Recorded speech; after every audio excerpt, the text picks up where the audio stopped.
Welcome back to another very special Interview Wednesday here on Turnbuckle Trash Talk, and it is very special because I am your officiant, Kent, and joining me at this time is the man formerly known as Coach Kid, but now Kyle Kidman, the strategist of the Rapture and longtime manager of wrestling.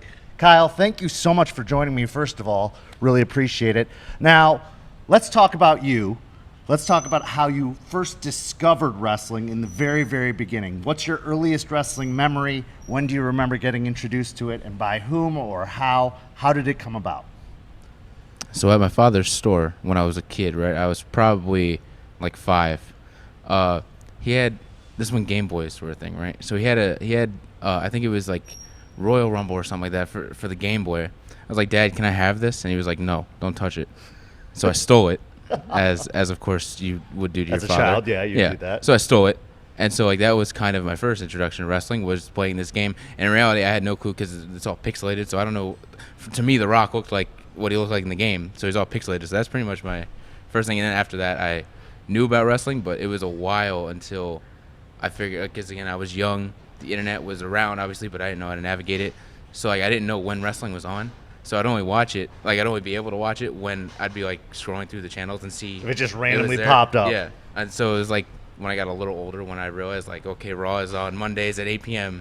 So I need to watch it. Did you have a favorite character you liked to play in the game when you were a kid that you can remember?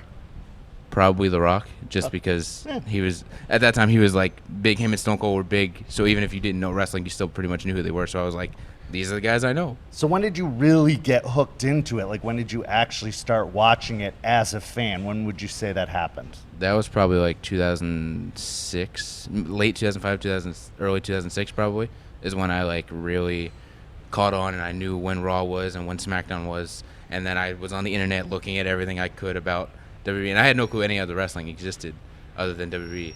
A lot of people don't. Yeah. Did you have any favorite wrestlers starting out? Like when you became immediate fans of or found yourself drawn to? Rey Mysterio, immediately. Once I found out who Rey Mysterio was, I was like, I need to find out who this guy is. My dad gave me a DVD of the 2004 Royal Rumble where he faced Jamie Noble, I'm pretty sure.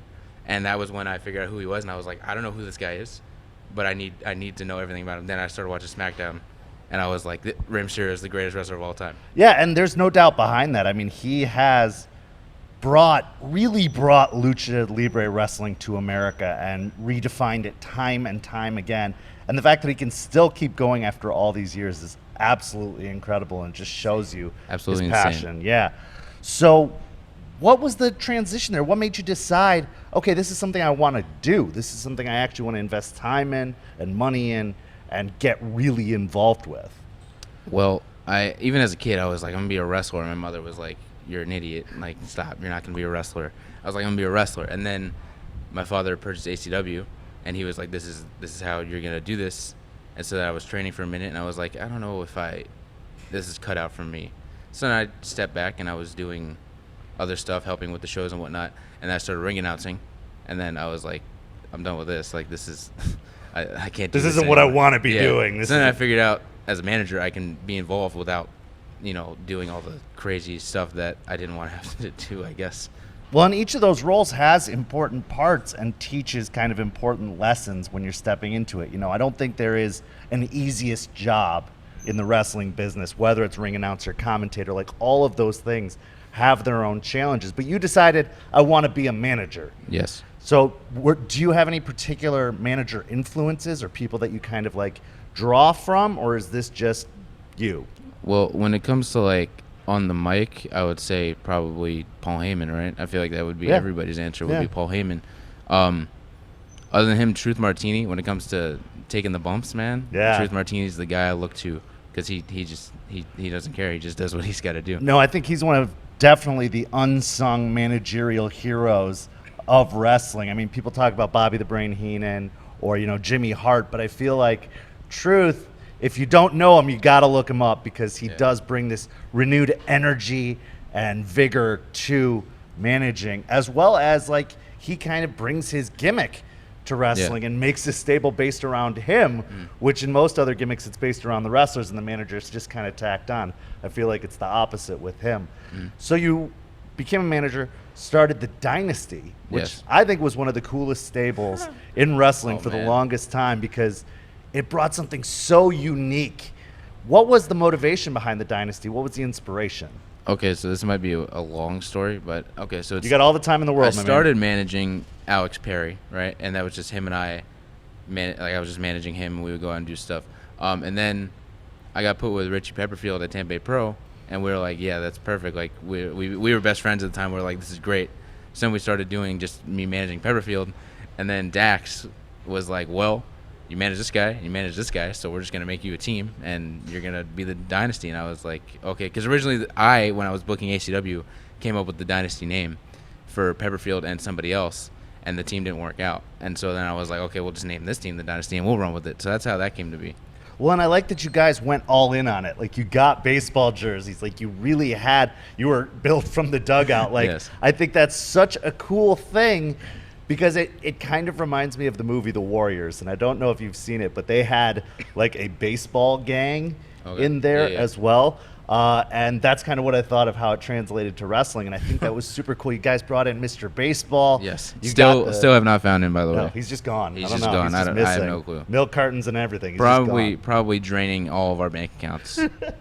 So the Dynasty has kind of evolved and taken on new members, lost members over time. I know for a while Rex Bacchus, rest in peace, was a part of it, and he had the football pads on. And I always thought that was just cool because it wasn't just going to be a baseball thing. Like, it was just a generic sports thing as well at times. And you had Kennedy Kendrick for a while. Like, it was a constantly evolving and growing faction. And I think one of the things that can really be said for the Dynasty is it really was a starting point for Katalina Perez, who is on the rise. And we'll get to how that kind of all fell apart later on. All right. But it was like you two really paired off and made some real magic together in the ring. I think like you two together put her on the map. The Dynasty helped put her on the map, and now she's, going on her own. But what was that experience like working with Katalina over that time? That was one of the best experiences of my life, to be honest. Like 100%. She doesn't like to say I'm her best friend, but that's my best friend, right? And especially back when we were doing that, it was like You were inseparable, honestly. August of last year, it was crazy. It was like we had 30 days a month. We had like 20 shows, and it was like we had like 3 shows in a week, and we were just going, and that was one of the best times of my life.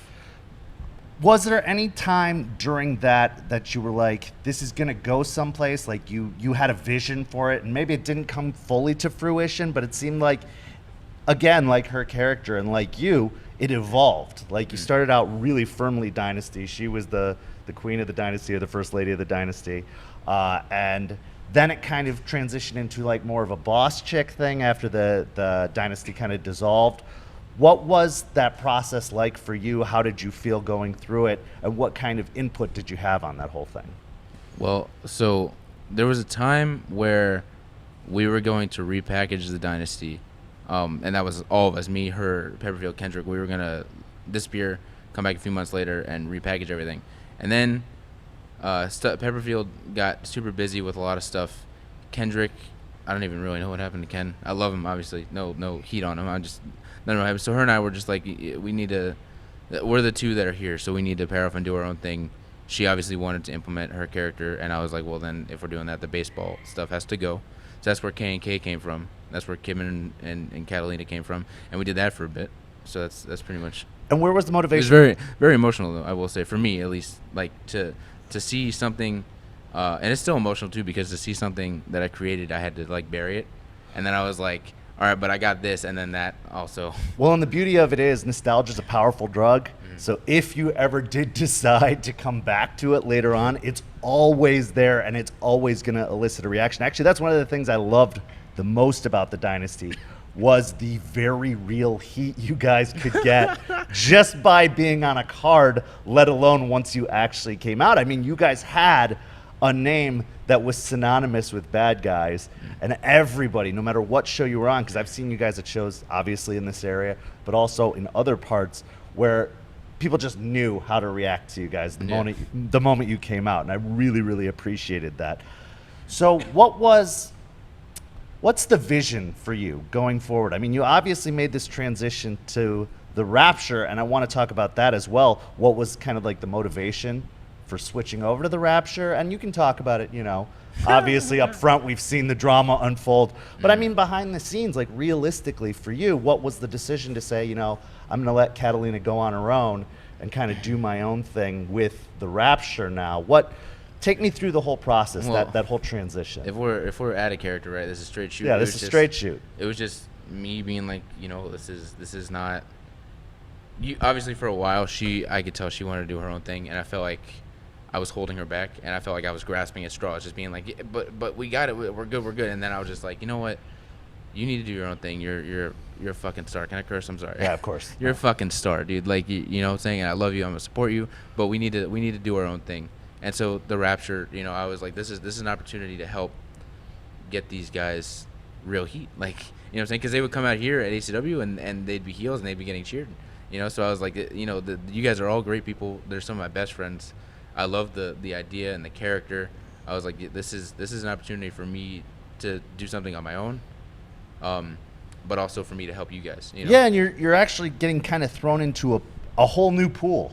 Because they already had something established or starting to get established before you joined in, and now you're just kind of joining in and saying, I want to make this better. Which is something that I've actually had to think about, because like everything I've pretty much done, I've been like the leader, I've been in charge, I've had the creative hand in it, and so now I'm just a member. You know what I'm saying? So now when they're talking about stuff, and I'm just like, yeah, and then I'm like, wait, I need to step back because there is no leader.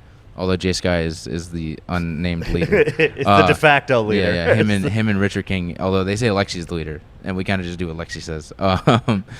But yeah, sometimes I do a step back and I'm like, well, okay, this is my project. Yeah, like I'm gonna treat this like this is my baby. But at the end of the day, this is Jay and Richard's baby. It's hard to go from being a boss to being an employee. Yeah. Like I experienced that myself. I've owned my own company and then had to go get a job as an employee, and it's like, oh right, I have to listen to someone else and like follow someone else's direction, and that's a tough transition. I think it's great though too that you were able to recognize like Katalina can only go so far with me by her side. Like we can only do so much. Like you really shoved her out there and said like, go do your thing. Like learn on your own now. Like now it's all on her basically to decide where she goes from. And I think that while it's a hard decision to make, is a very admirable decision because like at the same time like those were your bookings as well, and like you were kind of cutting off a source or an input to the wrestling world, but you definitely found another one with the Rapture. What is, in your mind, the direction of the Rapture going forward? Well, I feel like the goal is still the same as it always was. It was always individuals that were coming together. Now it's just 6 individuals coming together with different mindsets, but the same goal, and that's to save the world. That's the clean wrestling. There's a lot of scummy people in wrestling. There's a lot of horrible wrestlers in wrestling. I don't want to get any heat, but I'm going to be honest. And so our goal is to save the world. That's the character's goal, at least. Us as people, we're chill. We're cool with everybody. You could see that. But you also, character-wise, that's our thing. I feel like wrestling is kind of like a dog-eat-dog world, and I know that in that same regard, people who've been around longer are more likely to fight to keep their spots and to like keep the younger kids down instead of like boost them up. And I think what's great about the Rapture is that they're showing fans as well as veterans that, hey, there are talented guys and girls in the younger generation that have something to contribute, have something to bring. And I think that's what's helping really get them over. It's not just their talent in ring, but their unified front backstage and what each of them brings individually as well as a collective. So I want to transition to talking about you, because you started out with the character Coach Kid. Boom. What was the motivation? First, I was just the kid. When I was at AP, I was just the kid. Then I went to Coach Kid. Yeah. What was the motivation, or what was kind of like the inspiration for the character behind the kid? Was it just because you were so young when you started? So Ralph Mosky gave me that nickname. We were literally at a show, and he just instead of saying my name, he would be, "Where's the kid? Hey kid." You know what I'm saying? That it was just a thing. So then everybody just started calling me the kid. They're like, "Oh yeah, the kid." So I was like, personally, I was like, I fucking hate this. I was like, I don't want to be known as the kid. Like, I want to be, you know what I'm saying? I'm a man, damn it. But in reality, I was fucking like 14, so I was the kid. But then when I started ring announcing, I would just kind of be like, yeah, the kid, Kyle Schneider. And then when I started managing, I was like, I'll just be the kid Kyle Shawn. I'll just continue to do that. And then I became Coach Kid. And I was like, well, I'll just put a coach and take the out. And the inspiration behind him was honestly like, there was always, when you go to school, right, when you're in high school, there's always, not the bully, but there's always the kids that are in class that are just obnoxious, right? The kids that, like, they didn't do their homework like the class right. clown. They didn't do their homework right, and so the teacher would say, you didn't do it right, and they'd be like, wow, blame it on me, right? Like, that kid that's just obnoxious, that stupid stuff is really loud. And I was grading like, constantly. I was like, that really wasn't me. Like, I was funny, but, like, I was a fat loser. Like, nobody talked to me in school, so I was like, I'm going to be that kid because although he's annoying as fuck, I always wanted to be that kid because everybody got a rise out of him. You know, everybody either laughed at him or the girls and the guys that were serious were like, shut up, we need to do our work. You know, I was like, so that was really where the character was. I was like, this is perfect. Like, I'm just gonna be really loud and obnoxious and annoying. Well, it worked. I can tell you that for sure. Yeah. I loved the whistle. Oh, man. That was one of my favorite parts of the gimmick, was that you would just blow the whistle during matches. So I hated the whistle. Actually. You hated it? Because I was like, this is right in my ear, and I would. Catalina was always like, do the whistle, bring the whistle, make sure you got the whistle, do the whistle. She was crazy with it, and I was like, listen, it's right next to me. I'm the one having to deal with it. And literally, I would do it, and Pepperfield would be like, ow, bro, what are you doing? And I'm like, what do you want from me? So obviously, it gets great heat, but it was killing my ears. It was killing Pepperfield's ears. I was like, this is too much. So there was times if you go back and watch old footage where I either didn't have the whistle or I would just barely use it because I was like, I can't deal with it tonight. I'm not in the mood. This is hurting me. Yeah. Why did you choose the name Kidman? What was the transition there? Okay, so there's two like stories behind this, right? The easy story would be Billy Kidman. Billy Kidman, like I said, Rey Mysterio was like my idol, but once I started watching wrestling, going back and watching old footage, Paul London became one of my guys, and he was still on TV, obviously, but Billy Kidman wasn't on TV. But then I would watch old footage, and I was like, Billy Kidman is incredible because he's shooting star press, right? So Billy Kidman for a while was my favorite wrestler, and he's still probably in my top 10 of favorite wrestlers. Probably the only person to say that. But, well, yeah, you're the first one on this podcast for sure. Yeah, but especially too, I don't care about WCW Billy Kidman, which even people now are like, what is wrong with this guy? What is he saying? But like short-haired Billy Kidman, that was my Billy Kidman. That's what I love. No Mercy 2004, him and Paul London, the blow-off. Oh my God, I love that match. I'll go back and watch that match like 3 times in a year. I just love it so much. So the easy answer would say Billy Kidman because I look up to him. I have since I was a kid. The second answer is I've always been the kid. So I was like, what great transition. And Zach Romero actually technically came up with this, but I was like, this is perfect. You go from kid to man. I'm going from kid to man. I'm not a kid anymore. I went from the kid to the man. So the name is Kid Man. I love that. Honestly, that's what I had hoped was going to be the explanation behind it. Well, to be honest, when I was told this, I think Catalina was at a show with Zach. I wasn't there. And she texted me, and she was like, hey, Zach just gave me this idea for your name. And my response was, did you tell him I love Billy Kidman? And she goes, no, I didn't. And I was like, oh, and then I realized, works out like across the board. I like that there's multiple meanings behind it. Yeah. Now I want to talk about ACW because you've acted as a ring announcer. Yes. You've acted as a booker. Yes. You've acted as a manager. Yes. You've kind of played and a commentator. So ironically, me and Zach Cooper, the first things we did in wrestling was commentary. We were each other's commentary partners. That's fantastic. And we fucking hated each other. It wasn't until like a couple months ago that we actually became really close friends. Oh, that's cool. So yeah. Talk to me about kind of the transition ACW has gone through, because over the last several years, I mean, it moved venues, it changed bookers multiple times. You know, it's seen an influx and an outflux of talent, but you've been a constant for what, 6 years? 6 years? Almost 7 years at this point. What was the transition process like for you, or from your perspective? Like, how would you say ACW evolved, or how would you describe kind of that period of time? So, okay, everybody that's gonna watch this is gonna be like, this guy's just putting himself over, and I don't want to come off like that, but I feel like obviously I had a very heavy hand in evolving ACW because when I first came into ACW, it was a lot of, and no offense, but there was a lot of old guys. There was a lot of older guys. Some of them are still around, and Eddie Torres, for example, older guy, right? Not old, but he's been around. He's a vet. He's ACW original. He's a vet. And he was there. He completely reinvented himself. And now, to me, he's one of the greatest wrestlers going right now. Like, no joke. But there was a lot of older guys. There's a lot of bad stuff in the locker room. A lot, like me personally, Like, I was a kid. I came in that locker room. Everybody fucking hated me because I was a kid. All these guys who's this drink, young guy? They want to Well, we were smoke, just they wanna talking do about crazy that, stuff. like veterans trying to keep younger ideas and talent down. So, like, I would constantly say to Ralph, like, why are we kind of using these guys? No offense. Dude, people are going to hate me after this, but there's a lot of older guys that weren't pulling their weight. They were just doing that one show a month. I was like, these guys aren't contributing anything. And not that we can't use them, but there's a lot of other people. And I wouldn't say young guys because I didn't necessarily know anybody that was coming up, but I was like, there's a lot of other people in Florida, like Mr. 450, for example. I was like, this guy's in Florida.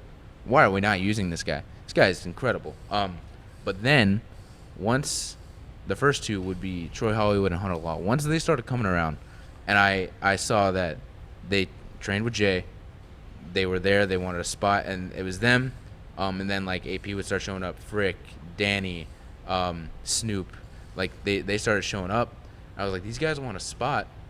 So why are they not getting a spot? Like, they're here to help out. I understand they're green because at the time they were very green, but like, let's give them a spot. So there was multiple kickoff matches. You know what I'm saying? There's 6-man tags with anybody. I was like, anybody who's here, who's not on the show, that's helping out, that wants a spot, come to me right now, and we'll figure this out. I don't care if there's 20 people in this ring right now. Like, you guys deserve a spot. So I feel like I helped with that by getting Ralph and Sal and Trevin to book these guys. Like, that helped evolve ACW, and now you look at Troy Hollywood. Well, he's now all they're over on Florida. every Saturday show. Exactly. They're Snoop Strikes is Snoop's on TV. Like, MLW. Exactly.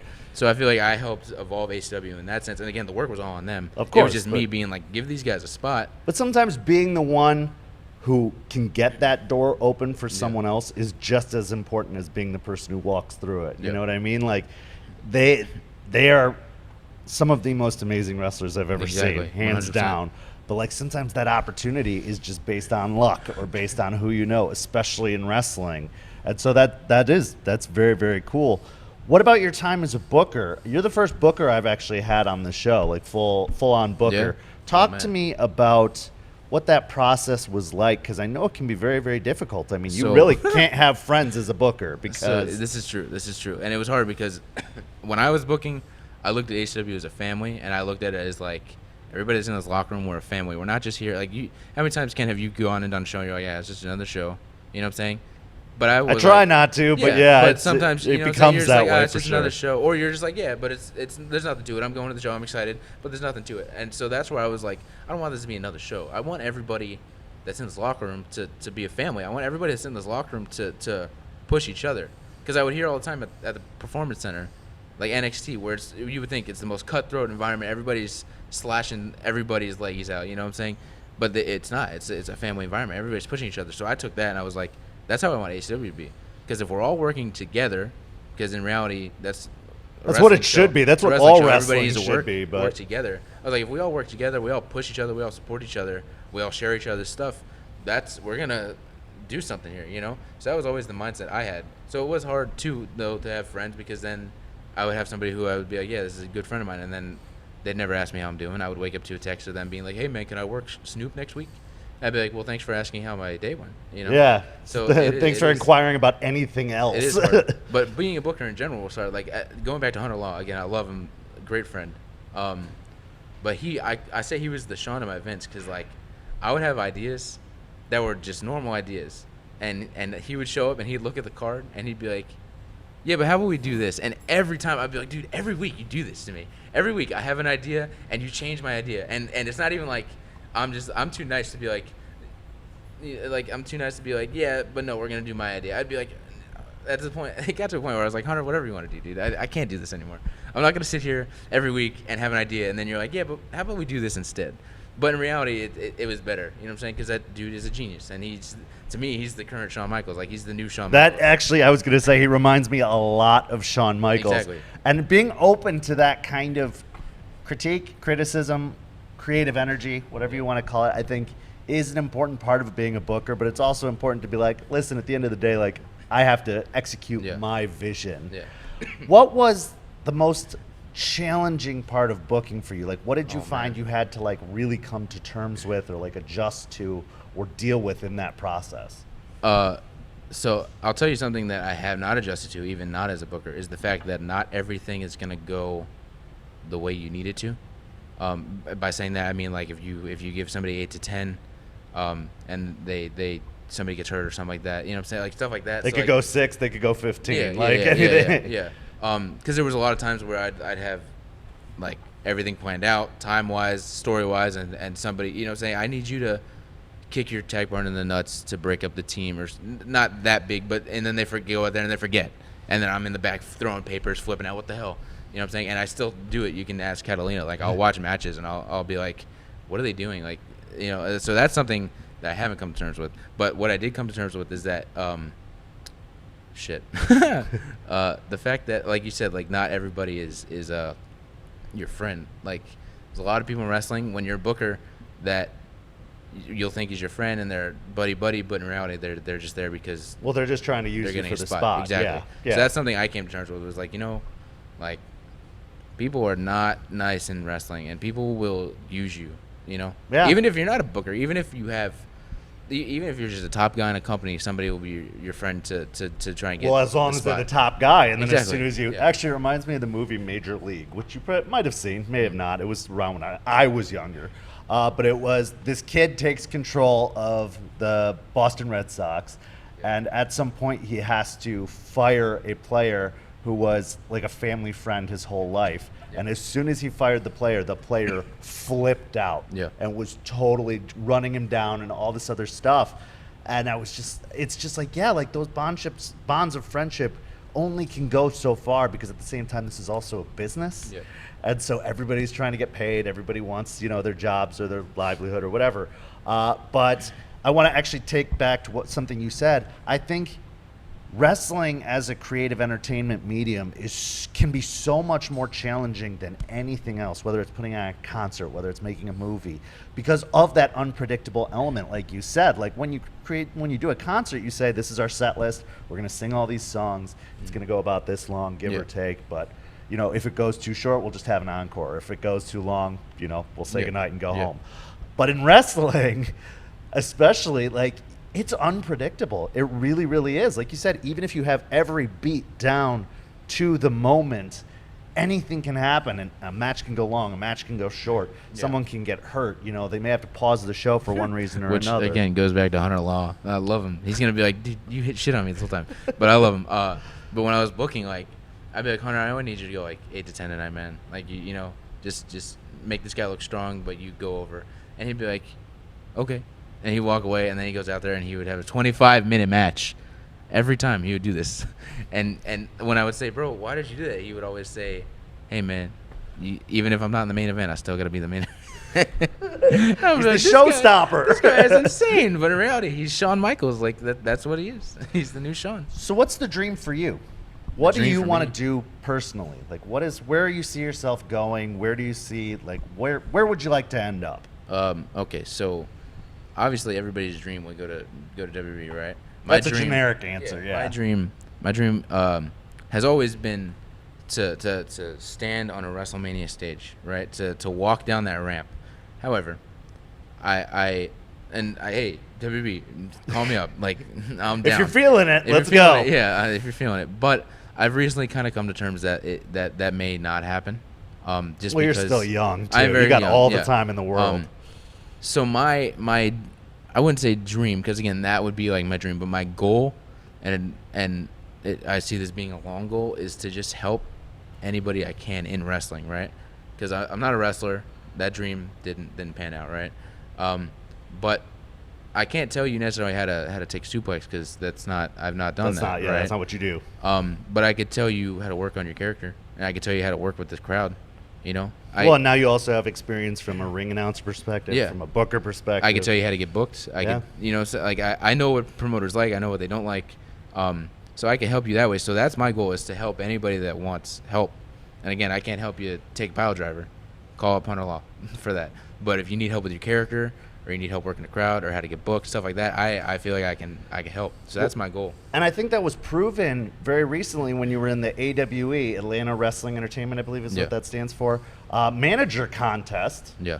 where you really had to come out in full force with promos, really creatively well done and edited and put together, where you had to get a social media campaign together to get the voting, to get on a show in a completely different state for a completely different promotion that I'm assuming you'd never actually even worked at before. I had not. What was that process like? What was your experience? And why did you even do it in the first place? Well, okay, so I don't want to talk about the ending because I honestly, what happened at the show, I don't even know what happened at the show. It was very negative towards me, at least. So I don't know what happened.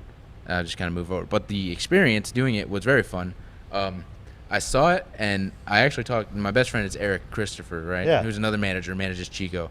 I talked to him. I was like, "Hey, you're gonna do this?" And he was like, "I don't know. I saw it, but I don't know if I like. A lot of stuff is going on with Chico, so I don't want to really do. I want to, do this." So I was like, "I think I'm gonna do it." Just in reality, why not? I sent in a promo. If it doesn't go anywhere, it doesn't go anywhere, right?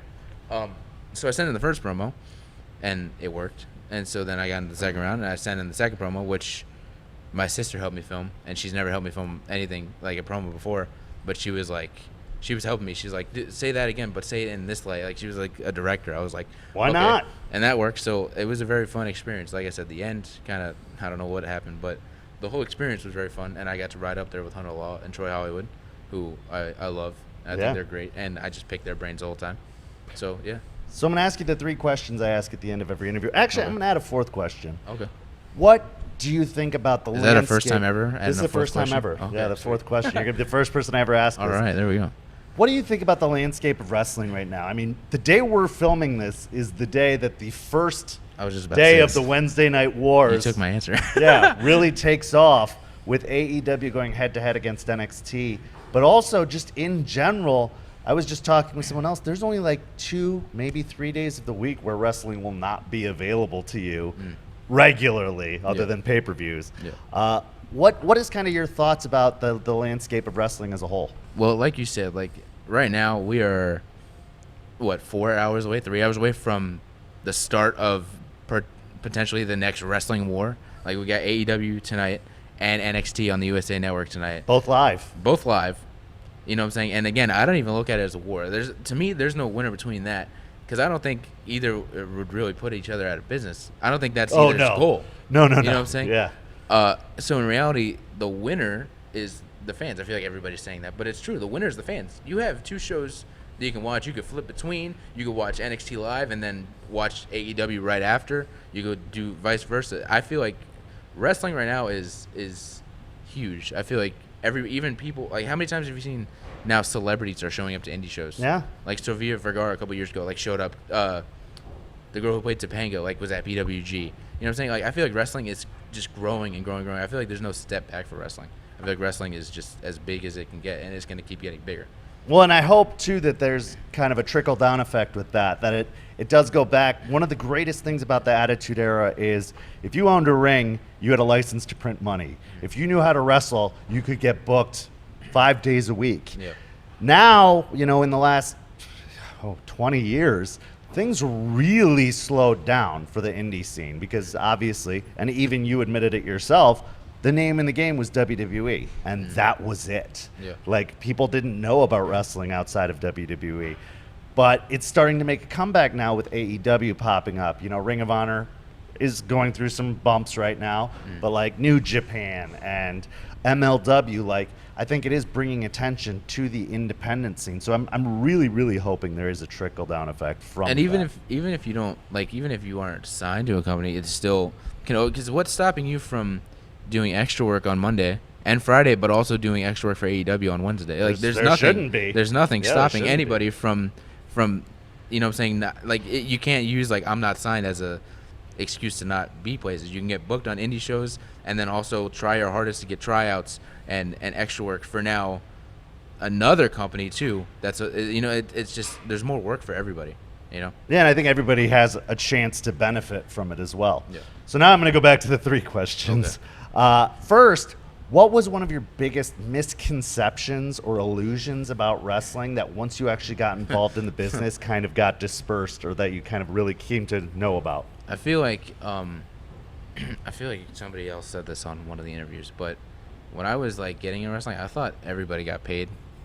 Like I thought everybody was making like WWE money or something. Everybody's like that. misconception at this point. I'm pretty sure. And then I came here and nobody was getting paid anything. Like I showed up, and I started like obviously I knew from helping my dad and whatnot. Like I knew I at one point was the guy that was having to be like, sorry, dude, but this is all budget, we yeah. But then I started taking bookings, and I would go to a show, and I'd be like, I just drove all the way here 4 hours to get $5 and a slice of pizza. I was like, damn, this is real. I was like, this is really real. Hot dog and a handshake. Yeah. I know a lot of viewers I don't out even there get the might think handshake. that's a I got joke. a $5 bill and a slice of pizza. I was like, damn, all right. Although now in the 21st century, we got to think about having like vegan hot dogs and handshakes because we don't, who knows. Secondly, what advice would you give to somebody who wanted to get involved in wrestling, whether it's as a ring announcer or a manager or a wrestler or a promoter or anything like that? If they wanted to, just starting out from day one, try and get involved in this, what would you tell them? I would say just study. Obviously, if you want to get involved, you probably watch wrestling, but I would say study as much as you can, anything you can. Study ring announcers. Like if you don't know what you want to be or you want to be a wrestler, say you want to be a wrestler, study ring announcers too and managers, because you're not going to show up, train, and then immediately get booked. You know what I'm saying? How many times have you seen, like Tampa Bay Pro, it's happened where they train, but then you have to be used as a ring announcer or a commentator for the show. You know what I'm saying? So I would study everything so that way you can be the best that you could be. Well, I heard somebody once say not to do that because then you get stuck in that position. There's a chance. I can agree with that. But if you put in the work, I feel like you won't get stuck in that position. Well, and also being that kind of versatile also exposes you to so many more opportunities. Like I actually got into wrestling. I didn't want to be a referee. I wanted to be a manager. Yeah. But at some point I said, if I really want to get out there and experience this, referees are always in demand, which is true. So I was like, I'm going to start out as a referee, and maybe at some point later I'll be able to transition to a manager. There's nothing stopping you from being a manager right now. No, nothing. There's nothing stopping you at all. Yeah. And I think you should try it again. I'd like to. You should. But yeah, it's just being that versatile, like I said, means that you're the kind of person that, like a Lego brick, can fit anywhere on the puzzle. Yeah. Because you can do ring announcing, you can do managing, you can do. And even if you show, I don't mean to cut you off. No, please continue. But even if you show up at a show, right, and you want a spot, you're a wrestler, you want a spot, but they don't have a spot. But they say, hey, we need you to ring announce. And this happened to me, and not personally, but like to me, when I've asked somebody like, hey, I need you to run music, right? And they say no, or they say yeah, and then they come back and they say no, or the worst is when halfway through the show. Yeah, or the worst away. is when they act like it's the craziest thing. I don't want to mess up and I could tell you just don't want to do it. To me, that makes me not want to book you because how can I? Yeah, you're not a team player, and you just talked about wrestling being a family, and I really wish. I mean, we call each other's brothers and sisters and all that kind of stuff, but I really wish that wrestling, that family mindset would be taken into more account, because I think everyone would benefit if we treated each other like family. And I'm not talking about like fist fights over Thanksgiving dinner family, but like actual family. I think that everybody could make more money, and everybody could benefit if we actually were looking out for each other. Exactly. And if a promoter or a booker asks you to do music and you say yes, chances are there's a chance you might get stuck doing music next show. But also, at least how I was, if I still need you to do music the next show, I would still give you a spot, and I would find somebody to cover you. Well, and you're in that promoter's mind too. If they're a good promoter, and I use this term loosely because some are good, some are bad, but if you're a good promoter, you say, you know what, this guy keeps showing up. I'm not paying him. He keeps helping. He's doing whatever I need him to do. I'm going to make sure to make it a priority of mine to get him on the show instead of saying, well, I'm just going to take him for granted because screw that guy. Because then that person doesn't want to show up. Yeah, then they're just going to stop one day and you're going to be in the position you were when you first brought him on. Like, and you could have even also missed out on a huge talent. Absolutely. You know what I'm saying? But like I said, if you still need them to do music, then tell them that. But give them a spot and have somebody cover music for the first 2 matches, so at least they can do their match and they have a whole other match to talk, relax for a minute, change, and then jump back on the music. Yeah. If you could change anything in wrestling, backstage, fan perception, pay, anything. Pay is kind of a general answer, but I think we'd all love to be paid more. But anything, any aspect of the business, what would it be? So this may not even be the business. This is just people in general. Is the fact that, again, we're supposed to be like a family, but how many times do you see on social media like somebody shit on somebody and then people react to it and you're like, but that's my friends that are also reacting to this person's post. Yeah. Because it's happened to me. I've seen it happen to other people where somebody makes some stupid post about somebody, and then your friends are laugh reacting and stuff. That to me, I'm like, that's just two-faced. Like, that doesn't show you're a friend. I think there's a certain level of like ribbing and joking, yeah. and I think that if you're like I rip on Aaron Nova all the time, Yeah, of but I course. love him to Of death, course, and yeah. I will fight anybody who disagrees with that. But I love him, so I'll always go to him and be like, dude, I'm kidding. You know that, right? Of course, like, I'll yeah. check in and make sure everything's Yeah. cool, or if I hit a nerve, I'll definitely apologize. Yeah. But yeah, seeing past that, I also know there's people out there that are just trying to make themselves feel better by shitting on other people. But also to me, the people that are in wrestling that are there's two people that do the same thing. They're either successful and they do this, or they're not successful and they do this, or the people that shit on other people at shows or something like that because either they're not happy because they're not doing what that person's doing, or because they think they're better than them. I'm better than them. And I see it a lot, and that annoys me too, to the point where I've almost gotten in fights in locker rooms because people do stuff like that. And to me, we're all the same. You know what I'm saying? And also to me, if you like, you're special to me when you've worked WrestleMania. Yeah. When you've worked WrestleMania. Yeah, you want to say you've you're- made it, walk Yeah. out on a WrestleMania stage and not on a kickoff show. Exactly. And then also it's like the whole thing of like, if you got an action figure, a video game, t-shirt, like when you've done that stuff, to me, that's when you've made it. To me, that's when you can actually not Well, be and that even way, then, but there's like no you can, reason to bring an ego into it. Of course, you yeah, know, yeah, you yeah, just be yeah. grateful for that, and just be like, this is like, yeah, my work shows in the fact that people pay me to be here a lot of money, and like that I have all this stuff. But I think you can always be better.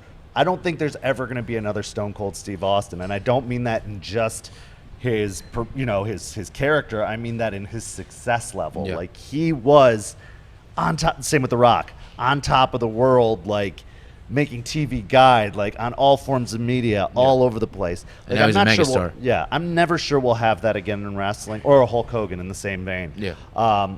So like, you can always try to attain that, even though I don't think anybody ever will. Yeah. Like that should be like the top of the mountain. I agree. And it may be an unreachable top. So like, remember that and stay humble, because nobody's going to be bigger than I mean, those guys even were. like, I love the guys that are humble like that. Like, I don't want to name drop, but Rich Swann, when he was there, he would still, like, I would see him at shows, and he could have easily been like, I'm not going to say hi to any of these guys, but he would come up to me and act like we, you know what I'm saying, like we would catch up like we saw each other yesterday. Yeah. Even TJ Perkins, who I don't know TJ Perkins at all. Like, I know of him. He doesn't really know who I am. But he used to work Evolve, and I used to work Evolve by setting up, doing music, whatever. So after a while, he still didn't know who I was. He didn't know my name, but he knew my face, right? Yeah. And I kid you not, we did an Evolve show in Orlando the week after he won the Cruiserweight tournament. Like, Cruiserweight champion, first champion in how many years, right? And this man, who does not know me, came up to me and, like, shook my hand and hugged me and asked me how I was doing. And to me, I was like, this is a guy who is on top of the world right now, is the first Cruiserweight champion in, like, years, and he, who doesn't know me, went out of his way to make sure I was cool and say hi. Like that, I love that. I'm like, that's incredible. Yeah, You know? absolutely. That's the absolute opposite of what we were talking about. I'm sorry, but Well, no, 100%. I totally agree. Now I want to give you a chance to plug whatever you want to plug. Your social media, the Rapture, promotions So- that you might be seen at, places you want people to go. well, of Go course, nuts. check out ACW every Wednesday because we're here, and even if I'm not booked, I'm here trying to watch a show and That's true. talk I to will people. say this for complete real. Kyle is here every single show, even if he doesn't take a moment on stage or a moment in the ring. He is here at every show, and that Any is show something that's here, respectable. even if it's not ACW, if I'm not booked and it's That's here, I'll true. be Yeah, here. even if it's a different promotion or And anything. sometimes even places that aren't here, I try and go even if I'm not booked because I just want to, A, I want to try and get a spot, but B, I want to try and help people and whatnot. So check out ACW every Wednesday. I will be here unless something is going on. I'm on Twitter, Instagram, Facebook as Kyle Kidman, the Kyle Kidman. The Rapture is on Twitter, Instagram, and Facebook as The Rapture Official. And that's about all I got. Well, guys, hope you check out Kyle Kidman and the work he's doing. Check out The Rapture. I absolutely love those guys, and I love Thank what you. you guys are doing with Thank you, it. thank you. I think you've got just all of the possibilities in front of you. And congratulations on the tournament, even though if the ending was a little more weird than you thought it'd be. Yes. It's a statement to your work and to the work that you're putting in that you did make it there. I mean, that was a completely different state, completely different promotion, and you got to stand in a ring. Which also, I don't want to, you're trying to close out, but it was also, I realized, because I'm a manager, so everything I've done with somebody. So if Catalina and I went to Georgia, I wasn't that nervous because I had somebody to lean on, right? But you were solo. But it was just me. I was just out there on my own, and I was very nervous, and I realized this as I was getting ready to go out there. I was like, this is just me. So that was very, weird experience. Well, thank you so much for joining me. Thank you. And guys, check out the Rapture, of course, Boom. but check us out Yes. on the next Interview Wednesday here on Turnbuckle Trash Talk.